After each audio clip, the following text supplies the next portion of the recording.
నేనేం చేయలేను. ఈ కాలు పచ్చివాతము ఆ పింఛని రూపాయితో బతుకుతావి. ఎంత వస్తుంది పెన్షన్ ఇప్పుడు? 4 ఏళ్ళేగా. 4000 వస్తుందా? మరి ఇంటికి వచ్చి ఇస్తున్నారా? నువ్వు పోయి తీసుకొచ్చి ఇంటికి తిరిగిస్తున్నారు. ఇంటికి తిరిగి ఇస్తున్నా? మరి ఏంది, మరి ఇంకేమైనా పథకాలు వస్తున్నాయా మీకు? ఇంకా పథకాలే ఏం లేవు. ఆ పింఛని వరకే అంతే. ఇక ఏది అమ్మఒడి ఇస్తా అన్నాడు కదా, ఏ ఇవి లేవు ఇప్పటిదాకా. ఊళ్ళోనే అమ్మడని అయ్యాని ఇయ్యని ఏం లేవు. మీరు తిరిగి అడిగినా అంతే, నేను చెప్పినా అంతే.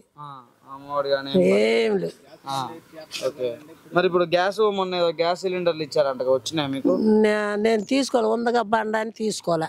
తీసుకున్నా అవి తెలవదు. డబ్బు ఇచ్చేది వేపించుకున్నా. అయిపోయినాక వెళ్తే మరి ఏం చెబుతారో అప్పుడు కొనుక్కుంటే చెబుతారు. అంతే. మరి జగన్ ఉన్నప్పుడు వచ్చినాయి పథకాలు?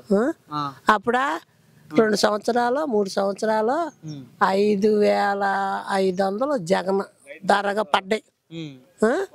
మళ్ళా మోళీ ధరగా 2000 పడ్డాయి. ఇప్పుడు అవి కూడా లేవు. పొలానికి కూడా ఇప్పుడు ఏం పడలే. అదే. మరి బాబు గారు రాంగలోనే సరుకుల రేట్లు అన్ని తగ్గిస్తా మీకు అన్నాడు, మరి ఏమైనా తగ్గినాయా? మాకేం తగ్గలే. ఇక నిదానంగా 33 రోజునే. ఇక అప్పుడు ఏం పడతాయో ఏం పడవు. అప్పుడు సంగతి రాజవుడు రంగపేవుడు.